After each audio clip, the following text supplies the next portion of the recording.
Olá! Você tem curiosidade de saber quem é a pessoa do Espírito Santo? Então, este estudo é para você. Eu sou a Kátia Pereira, do canal Fundamentos, Fé e Práticas, e eu vou te explicar sobre a pessoa do Espírito Santo.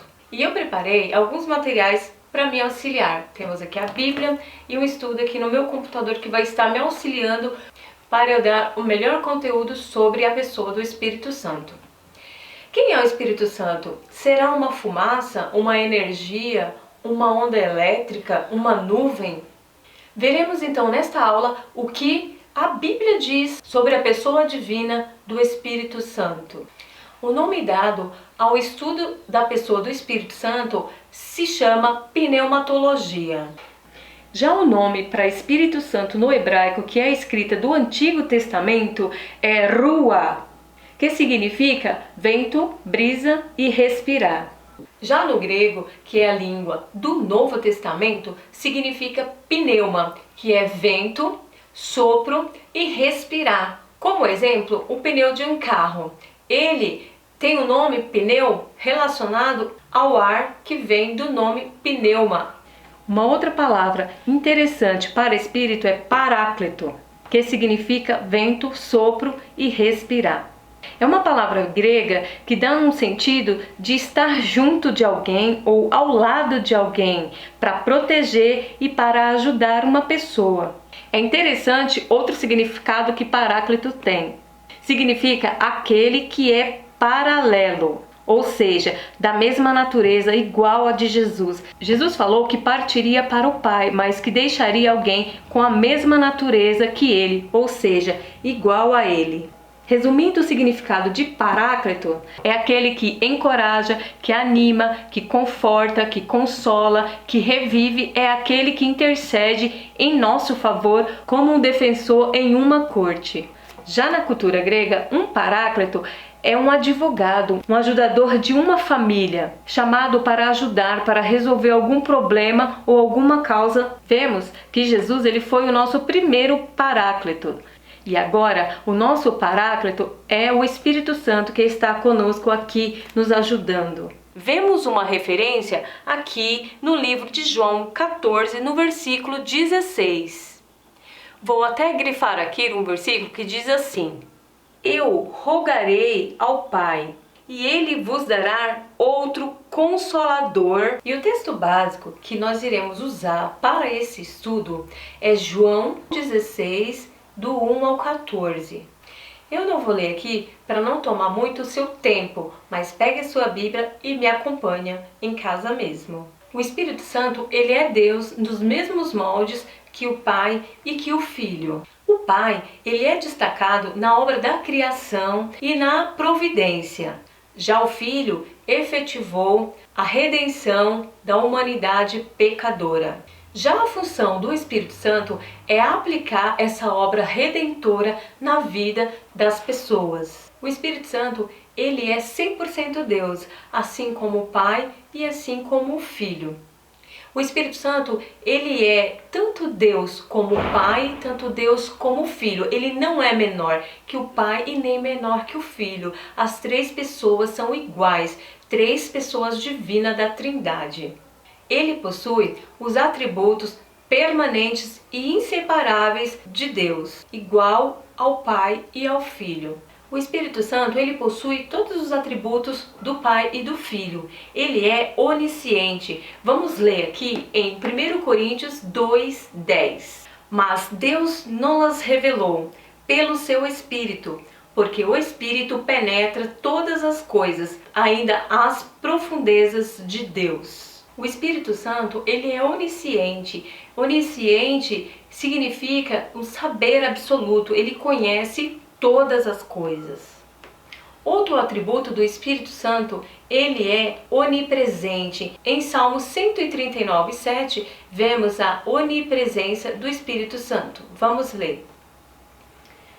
Para onde me irei do teu Espírito? Ou para onde fugirei da tua face? O Espírito Santo, ele está presente em todos os lugares, com toda a sua presença, com todo o seu poder. Ele é onipresente. O Espírito Santo, ele é onipotente.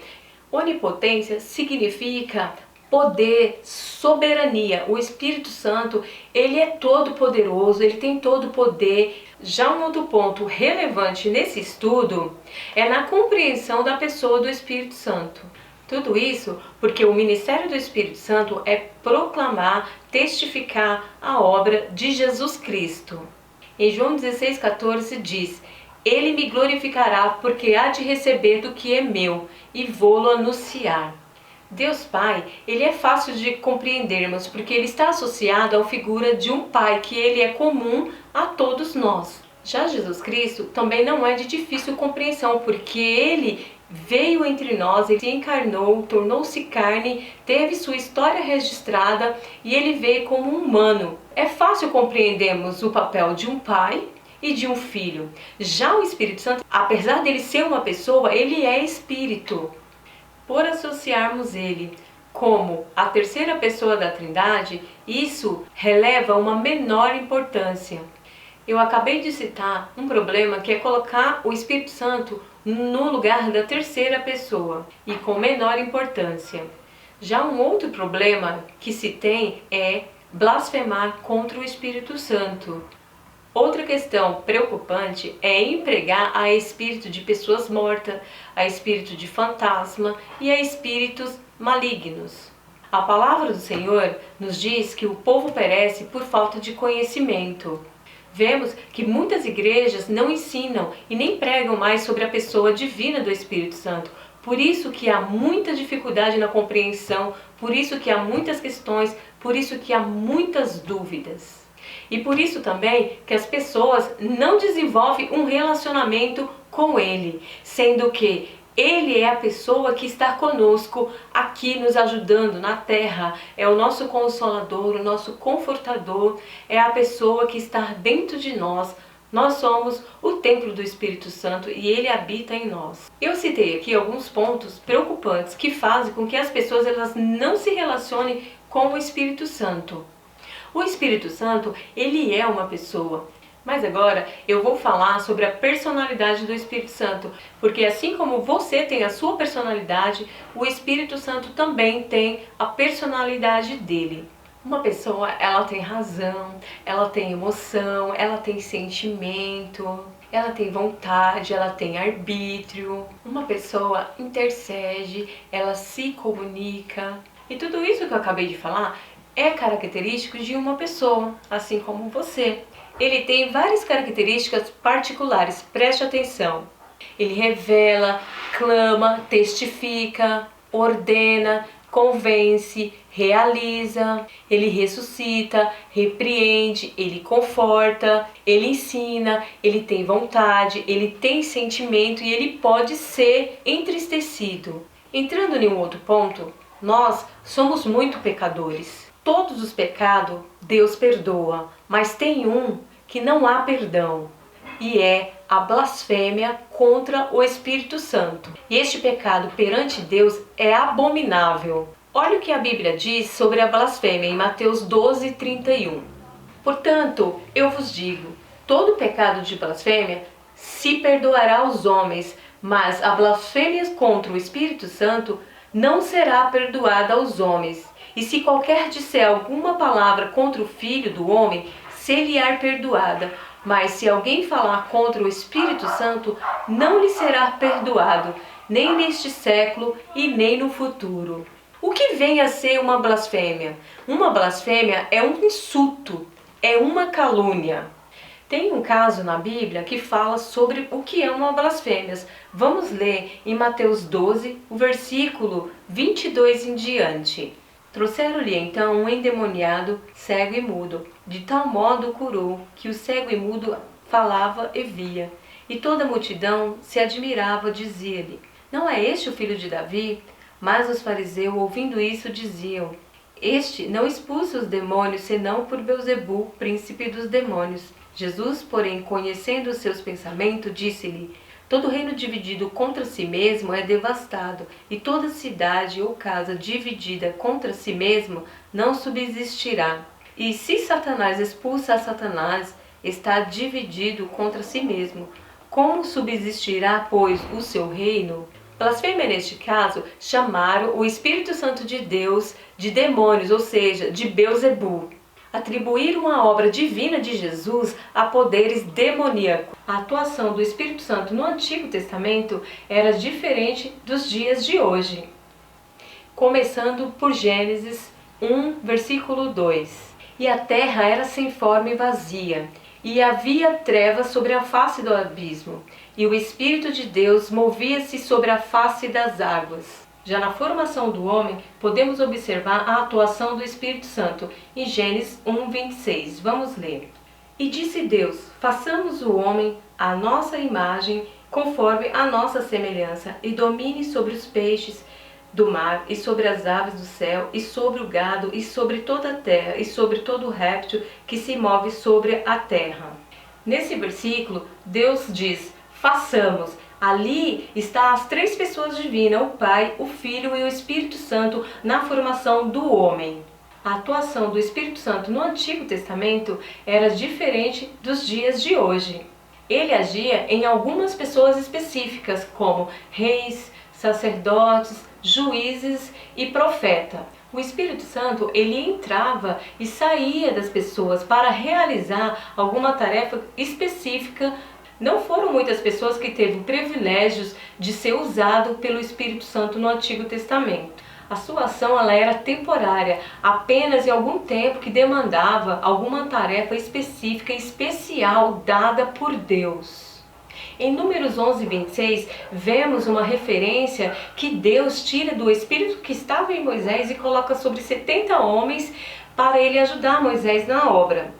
Esses homens, eles profetizaram, mas depois nunca mais. Em Juízes 15, 14, vemos também a operação do Espírito Santo na vida de Sansão, que com uma queixada fresca de jumento, ele matou 1000 homens. Estes exemplos que eu falei ocorreu no Antigo Testamento, ao qual o Espírito Santo entrava e saía das pessoas. Já no Novo Testamento é diferente. Jesus Cristo enviou o Espírito Santo com toda a sua plenitude. Um exemplo da atuação do Espírito Santo no Novo Testamento é na vida de João Batista, que desde o ventre da sua mãe ele era cheio do Espírito Santo. Outra obra também do Espírito Santo foi a concepção de Jesus no ventre de Maria. Vamos ler em Lucas 1, no versículo 35. E respondendo o anjo, disse-lhe: descerá sobre ti o Espírito Santo e a virtude do Altíssimo te cobrirá com a sua sombra, pelo que também o santo que de ti há de nascer será chamado Filho de Deus. Ele esteve presente na sua infância, esteve presente no batismo de Jesus, acompanhou todo o seu ministério, na sua morte e na sua ressurreição. Após a ressurreição de Cristo, ele ficou 40 dias aqui na terra. Houve a ascensão dele e quando ele foi para o Pai, ele disse que enviaria o Consolador. Nós teríamos um companheiro, um amigo, e nos dias atuais é o Espírito Santo que está conosco, nos ajudando. Vemos a obra ativa do Espírito Santo no mundo, em especial na Igreja de Cristo e na vida de todos aqueles que aceitaram Jesus Cristo como seu Salvador. Uma outra obra do Espírito Santo é convencer o homem do pecado, da justiça e do juízo. Vamos ler a referência aqui em João, capítulo 16, do versículo 8. E quando ele vier, convencerá o mundo do pecado, da justiça e do juízo. Do pecado, porque não creem em mim. Da justiça, porque eu vou para o Pai, e não me vereis mais. E do juízo, porque já o príncipe deste mundo está julgado. É Ele que efetua em nós a regeneração. Foi o Espírito Santo que concedeu a inspiração e a iluminação das Escrituras. É Ele quem nos ensina e quem nos capacita para entender a palavra do Senhor. Ele também testifica em nossos corações que somos filhos de Deus. Para concluir, eu quero deixar uma reflexão para vocês em Salmo 51. Davi, ele confessa o seu pecado, suplica o perdão e roga a Deus que lhe renove um espírito reto. Vamos ler. Não me lances fora da tua presença e não retires de mim o teu espírito.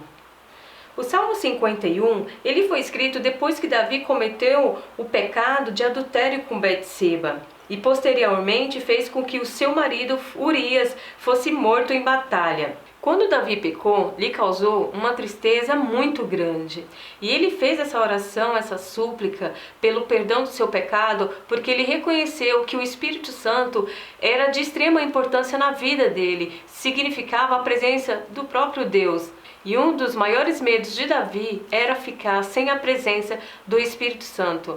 O medo de Davi não era perder a sua coroa, não era perder o seu reinado e nem mesmo outras coisas. Davi percebeu o quanto é ruim viver sem a presença do Espírito Santo. Eu vou dar um exemplo aqui que aconteceu na vida de Saul. Em 1 Samuel 16, versículo 14. E o Espírito do Senhor se apartou de Saul, e o assombrava um espírito mau da parte do Senhor. Vemos que Saul ele ficou atormentado após o Espírito Santo partir da vida dele. Durante um bom tempo, Saul teve a presença do Espírito Santo em sua vida, mas num determinado tempo, o Espírito Santo saiu da vida de Saul devido ao seu pecado. Que venhamos refletir e dar valor realmente nessa pessoa divina. Para concluir o meu estudo, eu quero fazer uma ilustração que identifica as três pessoas divinas. Vemos aqui as três pessoas separadamente. O Pai, ele não é o Filho. O Pai, ele não é o Espírito Santo, mas o Pai, ele é Deus. O Filho não é o Pai e o Filho não é o Espírito Santo, mas o Filho, ele é Deus. O Espírito Santo, ele não é o Filho e o Espírito Santo não é o Pai, mas o Espírito Santo, ele é Deus. Nessa ilustração, vemos três pessoas divinas, que cada uma delas é Deus. Eu vou fazer aqui uma experiência bem bacana. Aqui eu tenho um prato com água. Esse prato com água, ele representa o mundo que vivemos. O orégano, ele significa os nossos pecados, as tentações e os vícios. O detergente, ele representa o Espírito Santo de Deus. E a caneta representa eu e você. Aqui os nossos pecados, as tentações, os vícios. Vou pegar o detergente e a caneta para fazer essa ilustração. O detergente representa o Espírito Santo e a caneta eu e você. A pessoa quando não está com o Espírito Santo de Deus, ela fica suja, imunda. Podemos ver essa pessoa aqui imunda, cheia de pecado, toda contaminada. Agora veja só, quando o Espírito Santo entra na vida da pessoa, o que acontece? É dessa forma que o Espírito Santo age em nossas vidas, quando buscamos Ele. Pessoal, esse é o meu primeiro vídeo, me desculpa, eu fiquei muito nervosa, mas eu espero ter ajudado, ter contribuído. Se tiver alguma dúvida, é só escrever aí embaixo. Obrigado pela companhia. E um forte abraço e até mais!